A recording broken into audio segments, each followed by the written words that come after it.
Hello tout le monde, j'espère que vous allez bien. Cette semaine, on se retrouve pour un nouvel épisode du Book Club. Alors dans cet épisode, on va parler pour la première fois d'une revue complète d'un livre.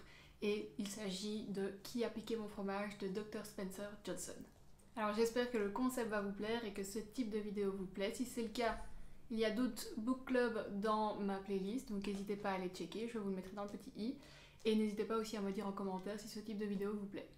Comme je vous l'ai dit, on va parler de Qui a piqué mon fromage de Dr. Spencer Johnson. Donc ce livre explique à travers une fable comment 4 types de personnalités perçoivent et vivent le changement. Les 4 personnages arpentent un labyrinthe afin de trouver du fromage.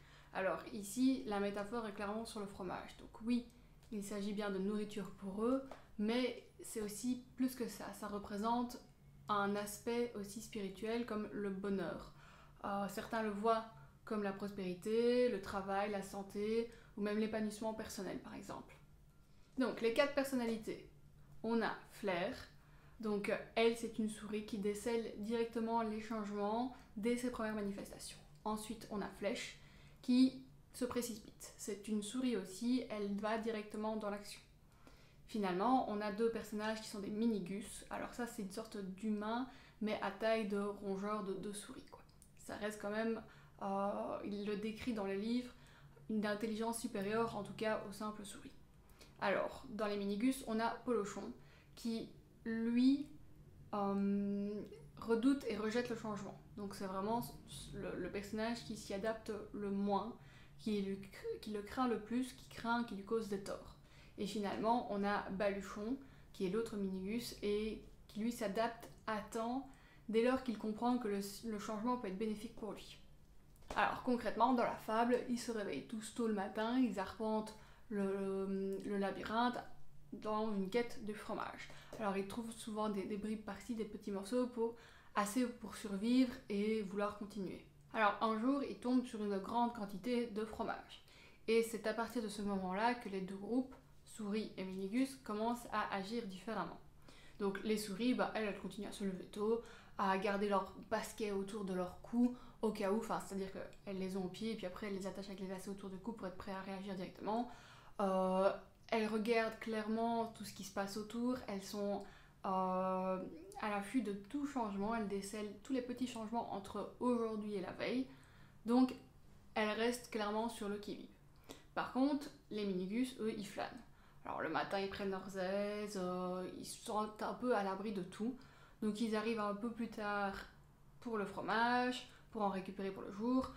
Ils ont une attitude un peu plus de « on l'a mérité, ce fromage c'est notre fromage, on l'a gagné à notre sueur ». Ils se transforment un peu en arrogance aussi. Donc ils ont leur ego qui occulte un petit peu leur vision, ils ne voient pas les changements arriver, ils ne voient pas au-delà. Et surtout, ils se mettent à leur aise. Donc les chaussures, tout ça, on oublie, on est plus en pantoufles, c'est chez moi, quoi. Et un matin, fatalement, le fromage a disparu. Et là, encore une fois, on a 2 groupes de personnalités, les souris et les minigus. Alors, je trouve qu'il y a les réponses à la disparition de fromage se font en 2 temps. Donc les souris, elles n'étaient pas surprises. Elles avaient vu le stock diminuer, elles s'étaient préparées à ça, elles avaient vu le coup venir. Donc, elles n'étaient pas surprises. Et après ça, donc deuxième information, c'est que le problème est simple pour elles. La situation a changé, il n'y a plus de fromage, il faut qu'elles s'adaptent, il faut qu'elles changent, et elles vont en route vers le nouveau fromage. Donc c'est vraiment en 2 temps, c'est pas être surpris et agir directement et voir que on n'a pas le choix, quoi. Donc première info sur les souris. Les minigus par contre, eux, fatalement déjà ils ont flâné le matin, ils sont arrivés plus tard et ils arrivent, ils n'avaient pas fait attention aux petites altérations. Donc du coup ils sont tombés des nues quand ils ont vu qu'il n'y avait plus de fromage. Ils étaient vraiment surpris, il a fallu le temps de se dire ah merde, il n'y a pas de fromage. Ensuite, ils ont commencé à réagir différemment. Donc un des 2 minigus, Polochon, était plus où est mon fromage, c'est trop injuste ce qui nous arrive. Polochon, lui, était un peu. Baluchon, pardon, était plus. What? Qu'est-ce qui se passe? Sous le choc, quoi. Donc on est plus sur une colère et une panique. Alors qu'est-ce qui se passe à partir de là? Flair et Flèche, elles sont parties à la quête du fromage, tandis que Paluchon et Baluchon, bah, eux ils sont restés ronchons, et j'ai même envie de dire, ils sont restés là à faire les victimes, à se plaindre du malheur qui leur est arrivé, que c'est injuste, que c'est pas, qu'ils n'ont pas mérité ça, quoi. Pendant ce temps-là, dans la fable, Flair et Flèche arrivent assez rapidement à un nouveau fromage qui est bien plus que ce qu'elles n'avaient pu imaginer ou rêver même. L'histoire pour Flair et Flèche est assez directe, donc on se concentre maintenant plus sur Polochon et Baluchon. Alors, Baluchon, au bout d'un moment, se rend compte que c'est juste pas possible de rester comme ça. Mais Polochon arrive quand même à le démotiver, entre guillemets, et lui dire bah, qu'est-ce que tu vas retourner dans le labyrinthe, tout a changé, est-ce qu'on est réellement capable de faire ça? Est-ce que tu peux assurer que tu trouveras du fromage encore? Est-ce qu'il y en a qui te dit qu'il va pas revenir ici? Et puis moi je veux mon ancien fromage, je veux celui que j'avais avant, celui qu'on m'a pris. Donc Baluchon reste quand même assez bloqué là, et il n'a pas le soutien non plus. Donc au bout d'un moment, il arrive quand même à rigoler et se dire mais enfin, c'est juste pas possible, je vais pas rester ici sans rien, alors que bah, je pourrais mettre mes chaussures et aller dans le labyrinthe et chercher du nouveau fromage. Et c'est là où on suit un peu l'état d'esprit de Baluchon, de comment est-ce qu'il arrive à passer outre ses peurs, à retourner dans le labyrinthe qui est bien plus effrayant qu'avant, parce qu'il n'a plus les mêmes capacités, il n'a plus été depuis longtemps. Le labyrinthe clairement n'est pas facile, et il n'est pas sûr de retrouver du fromage non plus, mais on le suit dans l'histoire et dans la fable et voir comment il évolue, comment il accepte le changement et comment bah, il trouve au final quelque chose de mieux et comme quoi il n'a plus peur du changement au final. Et malheureusement, bah, on laisse Polochon là où il a trouvé l'ancien fromage, là où il n'y a plus rien, et l'histoire ne dit pas ce qu'il fait. Alors, il y a un deuxième livre qui s'appelle Sortir du labyrinthe. Je suis tombée dessus par hasard avant-hier, il me semble. Donc je ne l'ai pas encore lu, qui est aussi court, mais je n'ai pas eu le temps de le lire, et qui lui par contre explique réellement comment faire face au changement quand on est dans le type de personnage de Polochon. Pour moi, le plus gros apprentissage que fait Baluchon, c'est réellement qu'on peut considérer, donc là je cite le livre, hein, on peut considérer le changement comme une menace et s'y opposer, ou alors on peut considérer le nouveau fromage comme une chance et y adhérer. Donc soit on s'y oppose et on vit de manière malheureuse et exécrable dans un coin, soit on se dit bah mince, je mérite quand même mieux, on s'essaye et on fait de son mieux et on a confiance en soi et on a confiance en la vie. Alors c'est clairement pas évident, mais je trouve que c'est quand même une leçon de vie énorme, et ce livre est plein de petites leçons de vie aussi. Il y a plein de petits passages avec des citations qui mettent dans des fromages, c'est assez fun. Pour en citer que quelques-unes que j'ai vraiment appréciées, donc on a qui refuse le changement creuse sa propre tombe. Donc là ça revient à ce que j'ai dit avant. Aussi, que ferais-tu si tu n'avais pas peur? Ça on le voit assez souvent. Et une citation qu'il écrit et qui permet aussi de remarquer les changements tous les jours et d'y prêter attention maintenant, c'est renifle régulièrement le fromage et tu sauras quand il a fait son temps. Donc c'est vraiment faire attention aux choses autour de soi, voir comment elles évoluent du jour au lendemain, de voir une continuité dans le changement et pouvoir flairer que quelque chose est différent, quelque chose ne nous plaît pas spécialement, quelque chose s'apprête à changer, en bien ou en mal, mais pouvoir appréhender le changement aussi. Je regarde encore les autres parce qu'il y en a tout plein. Il y en a une que j'ai aussi adorée, c'est quand tu parviens à surmonter tes peurs, tu te sens libre. Et c'est clairement une qui n'est pas évidente et qui parle du coup, un tout petit passage qui parle de l'anxiété et à quel point on se laisse remplir de nos émotions, ce qui parfois occulte notre cerveau, et du coup il y a une grosse différence entre les mini-gus qui voient ces émotions, qui voient leur cerveau être occulté par ça, tandis que les souris, considérées comme simples rongeurs avec une intelligence simple, ne s'embêtent pas avec ça, elles vont directement au plus simple. Problème, solution. Pas problème, inquiétude, peur, potentiellement solution. Une partie aussi assez intéressante dans ce livre, c'est que Baluchon s'imagine et se projette aussi. Donc à un moment donné difficile dans le labyrinthe où il n'en peut plus, il est seul, il se projette et voit aussi où il pourrait être. Il se dit Flair et Flèche, elles ont certainement dû y arriver, pourquoi moi je n'y arriverai pas? Et il s'imagine avec le nouveau fromage, il s'imagine à le manger, il s'imagine quelque chose d'énorme en fait. Donc il se projette et ça lui fait une motivation aussi. Et du coup, ça aussi, c'est une citation. Donc avant même de l'avoir trouvé, je m'imagine avec mon nouveau fromage et cette image me mène droit à lui. Et là, je pense qu'on voit clairement tout ce qui est le pouvoir de la visualisation et la loi de l'attraction. Enfin, franchement, plein de petites leçons dans ce livre que j'ai vraiment apprécié. Et là, je vais résumer plus ou moins en 4, j'ai envie de dire, idées importantes du livre. Donc, clairement, voir le changement, pouvoir l'anticiper, s'y préparer et faire pour soi le mieux possible. Donc, à un moment donné, Baluchon a dû abandonner Polochon parce que Polochon ne voulait pas bouger. Polochon ne voulait pas évoluer et soit Baluchon restait à côté, soit il faisait ce qu'il y avait de mieux pour lui et il bougeait et il se retrouve avec un nouveau fromage. Après, la troisième leçon, c'est avoir confiance en soi et sa capacité à trouver du fromage ailleurs. De s'adapter pour trouver le fromage. Et finalement, et ça je suis toujours en train de l'absorber, mais c'est profiter du changement et l'apprécier, prendre goût à l'aventure. Donc au final, Baluchon, il apprécie quand même le fait de retourner dans le labyrinthe. Il sait que c'est pas grave, il va s'adapter et c'est une aventure pour lui. Il commence à apprécier l'aventure et ne plus la craindre.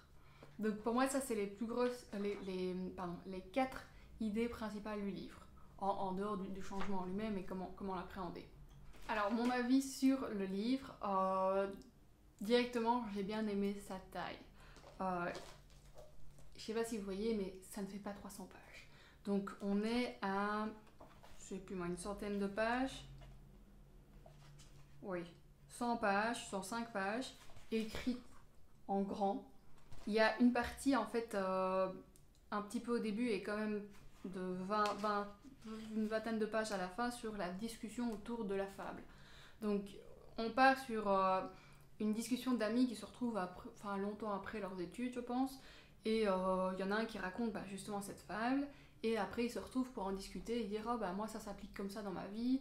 Et dès le début du livre, Spencer Johnson précise que c'est pas obligatoire ni nécessaire de lire cette partie du livre. Elle est là à titre indicatif pour voir comment les autres interprètent le livre, mais ce n'est pas, c'est pas la partie la plus importante du livre. Et j'apprécie parce que je l'ai lu, mais vraiment à titre indicatif pour voir comment les autres interprétaient, mais je ne suis pas sûre que c'est la partie que je relirai le plus. Si je dois relire le livre, je pense que je relirai la fable, une fois de temps en temps peut-être la discussion autour, mais plus la fable en elle-même. Après, je trouve que c'est quand même entre guillemets dangereux pour l'auteur d'avoir fait un livre aussi court.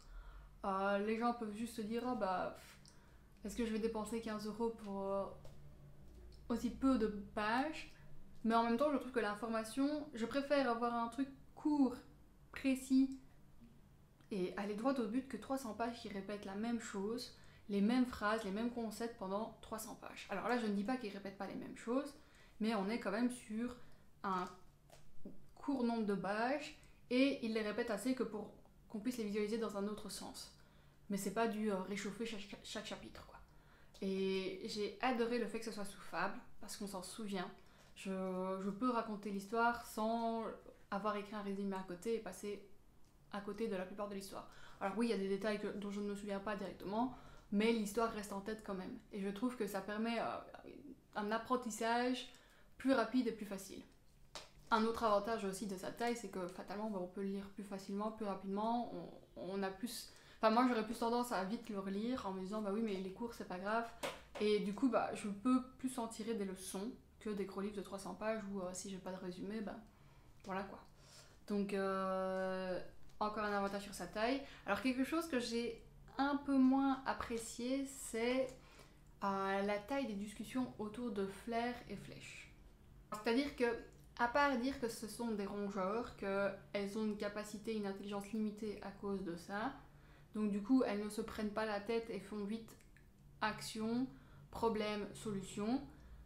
Mais je trouve qu'on oublie on oublie plusieurs aspects. Donc déjà elles restent ensemble, là où Baluchon et Polochon se séparent, ça reste une motivation d'avoir un ami avec soi, de quelqu'un qui dans les moments difficiles est là à côté. Après comme je l'ai dit, elles se motivent, mais aussi elles utilisent les atouts de chacune à bon escient. Donc, Flair, elle sait sentir le fromage, elle sait sentir les changements, c'est ses atouts, c'est défini, hop, on la suit là-dessus. Et Flèche, bah, elle court assez vite, elle fonce, donc elle parle en première, elle fonce et voilà. Donc elles ont pris leurs deux atouts et elles les ont bah, vraiment bien imbriqués, quoi. Et je trouve que c'est vraiment quelque chose enfin, qui pourrait être un peu plus élaboré dans le livre. Alors je ne sais pas comment, mais je trouve que ça aurait été intéressant. Après, bah, Polochon, c'est vrai qu'à la fin on le laisse. Et j'ai envie de dire, c'est triste, mais en même temps, enfin, c'est pas que j'ai apprécié, mais je trouve ça logique. Il est resté dans son mal-être. Qu'est-ce qu'on peut faire à ce stade-là? Donc l'histoire de Baluchon et comment il arrive à s'extirper de cette peur et comment il arrive à retourner dans le labyrinthe, c'est comment s'adapter le plus important. Et du coup, j'ai quand même hâte de lire la suite pour voir comment mettre ça sur Polochon, sachant que Polochon, au final, c'est un peu Baluchon, mais qui est plein de colère, quoi. Donc je ne sais pas si le deuxième livre s'est un peu réchauffé et au final on arrive à Baluchon ou si réellement il y a une utilité. Enfin, je ne sais pas dire, je ne l'ai pas encore lu, mais parce que dans les discussions, souvent, ils parlaient de gens qui connaissent dans leur entreprise, qui avaient des personnalités de polochons. Ils disaient, oh, bah, il y a des polochons qu'on a réussi à transformer en baluchons. Mais pour moi, de base, un baluchon, c'est polochon, mais qui arrive à surmonter ses peurs. Donc, du coup, bah, j'arrive pas à me dire. Enfin. Soit t'es polochon, et là tu ne changeras jamais de ta vie, soit t'es baluchon, et au bout d'un moment t'arrives à bouger, à te dire merde, il faut que je survive, quoi. Donc j'ai du mal un peu à me dire à quel moment on pourrait passer de polochon à baluchon. Si tu passes, c'est que t'étais un baluchon dès le début, en fait, c'est juste qu'il a fallu trop de temps. Mais peut-être que je le relirai et que je comprendrai cette partie, ou peut-être en lisant la suite, je comprendrai cette partie. Enfin, c'est pas le plus important, je pense. Et voilà pour Qui a piqué mon fromage. N'hésitez pas à me dire en commentaire si vous l'avez déjà lu, si vous êtes intéressé par le livre. C'est quand même numéro 1 des ventes aux États-Unis et traduit quand même en 26 langues. C'est quand même énorme comme livre, je trouve. Enfin, dites-moi clairement si c'est quelque chose qui vous intéresse, si le sujet vous a plu. Qu'est-ce que vous avez pensé de ce livre et des leçons qu'il prodigue. Je trouve qu'il en reste encore tout plein dans le livre, mais j'ai pas envie de spoiler le livre au cas où vous ayez envie de le lire. Je trouve que en discuter et dire que la plupart et le gros c'est intéressant, mais qu'il reste quand même un certain avantage entre guillemets à lire le livre. Alors oui, il reste clairement l'histoire et comment c'est expliqué, mais il y a quand même des leçons en plus que je n'ai pas dit et que je ne veux pas dire pour laisser aussi un mystère au livre, quoi. Donc voilà pour cette vidéo et cette semaine, j'espère qu'elle vous a plu. N'hésitez pas à liker, à commenter et à partager. Je vous dis à la semaine prochaine.